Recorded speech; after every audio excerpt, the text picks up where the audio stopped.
So the opener is going to be pretty anchored in like Ken Palm, what his difference between the teams is, some of the other popular metrics. Like that'll be the opener will be heavily anchored in that. And I think I haven't checked his number on the game, but I know what his ratings kind of are for each team. Probably I can tell you. about this.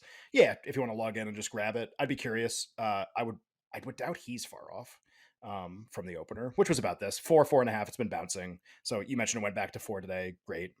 Um, yeah, it's interesting. I would add actually to your point. I think this helps your argument in a really big way Duke too. 4. Duke 4. Yeah, He right. has Duke So winning the game by 4. does it did it surprise anybody the opener was 4? Like welcome to how the market opens. Not that even that those numbers are great. That's He just has the best public. Kansas winning. He has Kansas winning by 1. That's so he will never have player injuries, part of his projections. Oh, So so he that doesn't actually have gives more you built in. yep. Got So understood. he will Got it. never so but it's a good frame of reference for how much it's different. Like he's giving you a no more or he's giving you a more number, and this is a no more number. Anybody think this is too anybody think this is not enough, really? So in a game like this with low total.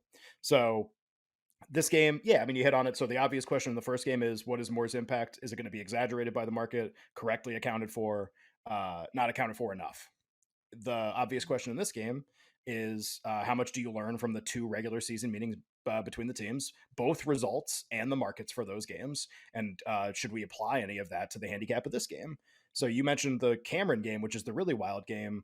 I don't think it can be overstated how much home court and public support Duke was getting in that game.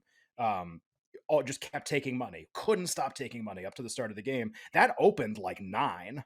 I mean, it opened like like a way less than it closed, and combination of like perception of home court and Duke's motivation in that game, just like they were never going to lose, and then they lost, obviously.